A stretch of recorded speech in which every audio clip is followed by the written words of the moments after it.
بسم اللہ الرحمن الرحیم الحمدللہ وکفی وسلام علی عبادہ الذین اصطفی اما بعد۔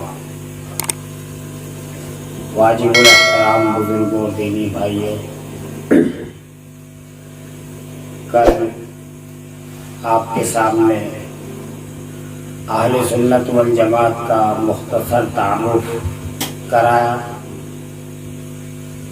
اسی تعلق سے چند باتیں اور آپ حضرات کے سامنے عرض کرنی ہے۔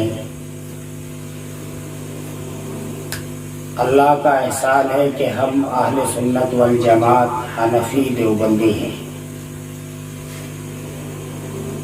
جیسا کہ میں نے کل یہ بات کہی تھی کہ بعض لوگوں کے پیٹ میں مروڑ اٹھتی ہے حنفی نام سے۔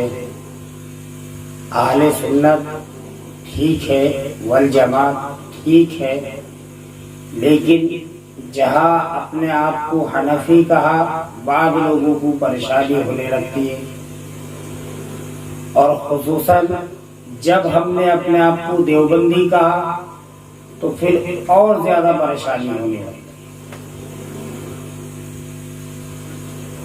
آپ کے سامنے یہ بات بھی عرض کی تھی کہ ہم اہل سنت جب اپنے آپ کو کہتے ہیں تو اپنی نسبت امام الانبیاء خاتم النبیین حضرت اقدس محمد الرسول اللہ صلی اللہ علیہ وسلم کی طرف جوڑتے ہیں، کیونکہ آپ دین کے لانے والے ہیں۔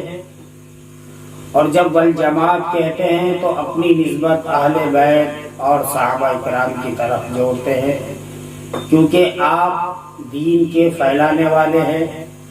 اور جب ہم اپنے آپ کو حنفی کہتے ہیں تو اپنی نسبت امام اعظم ابو حنیفہ رحمۃ اللہ علیہ کی طرف کرتے ہیں، کیونکہ آپ دین کے لکھوانے والے ہیں۔ اور جب ہم اپنے آپ کو دیوبندی کہتے ہیں تو اپنی نسبت اکابر علماء دیوبند کی طرف جوڑتے ہیں، کیونکہ آپ دین کو اس کی صحیح حالت میں امت تک پہنچانے والے ہیں، امت کے سامنے پیش کرنے والے ہیں۔ اب بعض لوگ یہ سوال کرتے ہیں کہ علماء دیوبند کیا دین کے ٹھیکیدار ہیں؟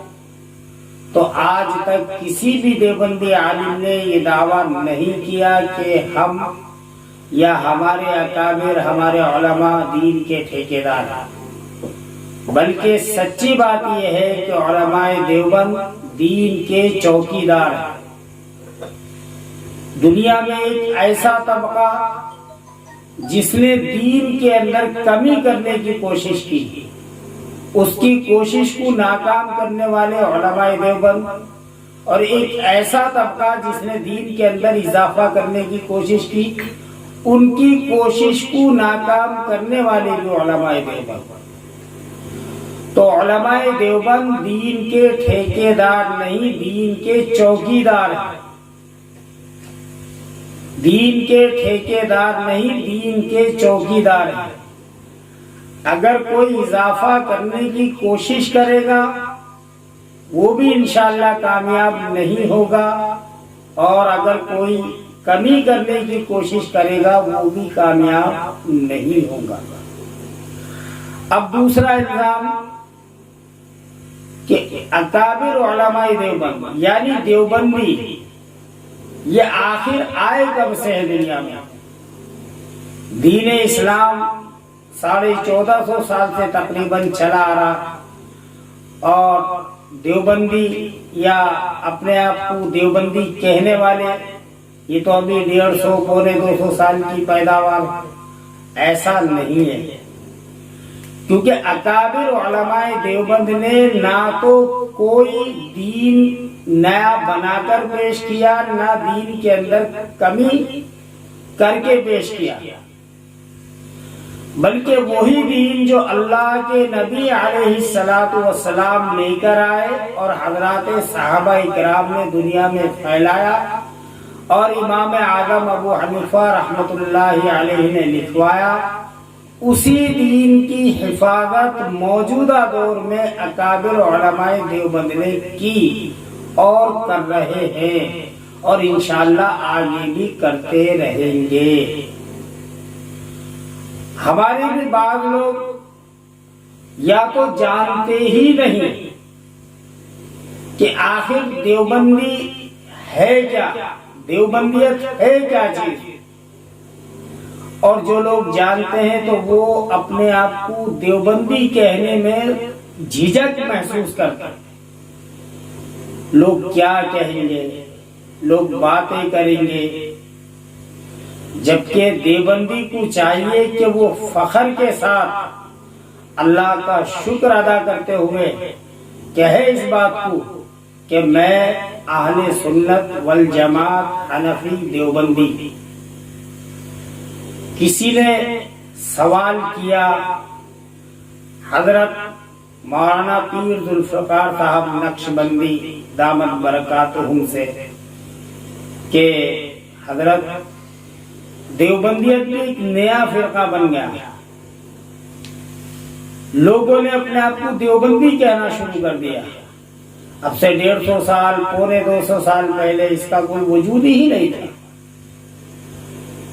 تو حضرت پیر صاحب نے بہترین انداز میں اس کا جواب دیا اور فرمایا کہ بھائی دیوبندی کوئی نیا مسلک نہیں ہے، نہ دیوبندیت کوئی نیا مذہب ہے، نہ کوئی نیا فرقہ ہے، صرف تعارف کرانے کا ایک آسان طریقہ، کیونکہ اب ہر آدمی اتنا لمبا نہیں بول سکتا ہم اہل سنت والجماعت حنفی یا اہل سنت والجماعت مالکی یا اہل سنت والجماعت شافعی یا حنبلی۔ اب سمجھنے کی بات یہ ہے کہ دنیا کے اندر رافضیوں کو چھوڑ کر تمام مسلمان اپنے آپ کو اہل سنت والجماعت کہتے ہیں۔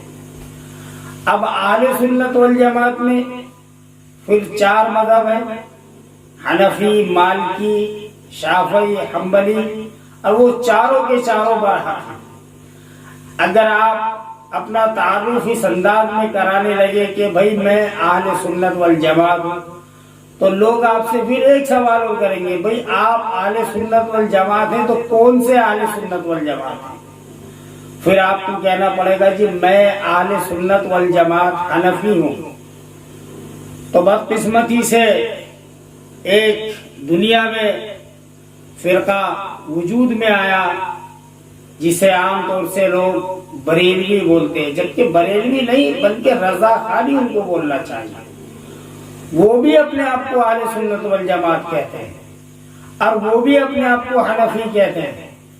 اب اگر آپ نے کہیں اپنا تعارف کراتے ہوئے صرف اتنا کہا میں اہل سنت والجماعت حنفی ہوں، تو آگے پھر آپ سے سوال ہوگا بھائی کون سے اہل سنت والجماعت حنفی ہیں، دیوبندی یا بریلوی؟ تو جب آپ اپنے آپ کو دیوبندی کہیں گے تو سننے والا سمجھے گا یہ بندہ مسلمان بھی ہے، اہل سنت والجماعت بھی ہے، حنفی بھی ہے اور دیوبندی بھی ہے۔ ایک لفظ کے اندر آپ کا پورا تعارف ہو جائے گا، پورا تعارف۔ لیکن اگر کوئی غیر مسلم آپ سے پوچھے آپ کون ہیں تو آپ بول سکتے کہ بھائی میں مسلمان ہوں۔ اب اس کو کچھ بتانے کی ضرورت پیش نہیں آئے گی۔ کسی رافضی نے آپ سے پوچھا آپ کون ہیں، آپ نے کہا جی میں اہل سنت والجماعت ہوں، کافی ہے۔ اب کسی مالکی نے، حنبلی نے، شافعی نے پوچھا آپ کہیں گے میں حنفی ہوں، اور کسی بدعتی نے پوچھا آپ سے آپ کون ہیں تو آپ کہیں گے میں دیوبندی۔ شروع میں ایک لفظ دیوبندی کہنے کے بعد آپ کا پورا تعارف اس کے اندر ہو جائے، پورا تعارف۔ اس لیے اپنے آپ کو دیوبندی کہنے میں نہ تو آپ شرم محسوس کریں اور نہ جھجک محسوس کریں، بلکہ اس پر تو آپ اللہ کا شکر ادا کریں کہ اللہ نے ہمیں دیوبندی بنایا۔ تو پیر صاحب نے اس کی ایک آسان مثال پھر اور دی، کہا دیکھو پرانے زمانے میں اب سے 70-80 سال پہلے، 100 سال پہلے گھر میں گھی ختم ہوا، عورت نے اپنے شوہر سے کہا کہ جب آپ شام کو گھر واپس آئیں گے تو گھی لیتے آنا، گھی لیتے آنا۔ تو شوہر کو یہ ضرورت نہیں پڑتی تھی کہ وہ کون سا گھی لائے یہ پوچھے، ایک ہی گھی ہوتا۔ یا تیل ختم ہوا، تیل لیتے آنا، تو اب ضرورت ہی نہیں پڑی کون سا تیل۔ اب دنیا بھر میں مختلف قسم کے تیل، اب اگر کہے تو پھر پوچھنا پڑتا بھائی کون سا تیل لانا ہے، اور گھی بھی کہا تو اس میں بھی کون سا گھی لانا ہے، اصلی لانا ہے، ڈالڈا لانا، پھر اصلی کے اندر بھی بہت سارے قسمیں۔ تو اسی طریقے سے اہل سنت والجماعت کا نام بہت سے فردی لوگوں نے بھی استعمال کیا۔ اب آپ کہیں اپنی جان صرف اہل سنت والجماعت کہہ کر نہیں چھڑا سکتے، لوگ سوال کریں گے کون سے اہل سنت والجماعت؟ تو دیوبندی جو نام ہے، چھوٹے سے نام میں ہمارا پورا تعلق ہے۔ اور پھر اکابر علماء دیوبند کی جو خدمات ہے اور جو قربانیاں ہیں وہ تو کسی سے ڈھنگی چھوٹی نہیں۔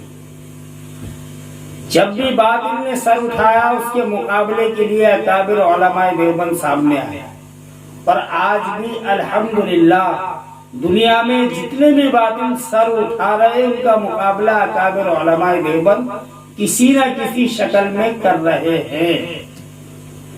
اس کے باوجود آپ لوگوں کو دیوبندی کہنے میں اپنے آپ کو جھجک محسوس ہو۔ جب مسئلہ ختم نبوت کا آیا، یعنی مرزا ملعون نامی شخص نے نبوت کا دعویٰ کیا اور حضور اکرم صلی اللہ تعالی علیہ وسلم کی ختم نبوت پر ڈاکہ ڈالنے کی کوشش کی، تو اس کے مقابلے پہ بھی اکابر علماء دیوبند آئے۔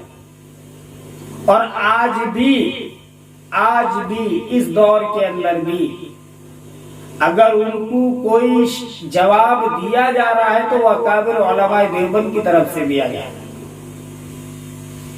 اس کے علاوہ جب صحابہ کی عظمت پہ ڈاکہ ڈالنے کی کوشش کی دشمنوں نے، تو اس کے تحفظ کے لیے بھی اکابر علماء دیوبند میدان میں آیا۔ اور آج کوئی شخص یہ بتائے کہ دین کا وہ کون سا کام ہے جو اکابر علماء دیوبند نہیں کر رہے، کوئی ایک کام دین کا جو اکابر علماء دیوبند نہیں کر رہے۔ اس لیے آپ حضرات اللہ سے دعا کریں ان اکابر علماء دیوبند کے لیے جو دنیا سے رخصت ہو گئے، اللہ ان کی قبروں پر کروڑوں کروڑوں رحمت نازل فرمائے، اور جو موجود ہیں اللہ ان کی عمروں میں برکت عطا فرمائے، اور اللہ ان کا سایہ ہمارے سروں پر قائم فرمائے۔ اللہ ہمیں اکابر علماء دیوبند کی قدر کرنے کی توفیق عطا فرمائے۔ وآخر دعوانا ان الحمد للہ رب العالمین۔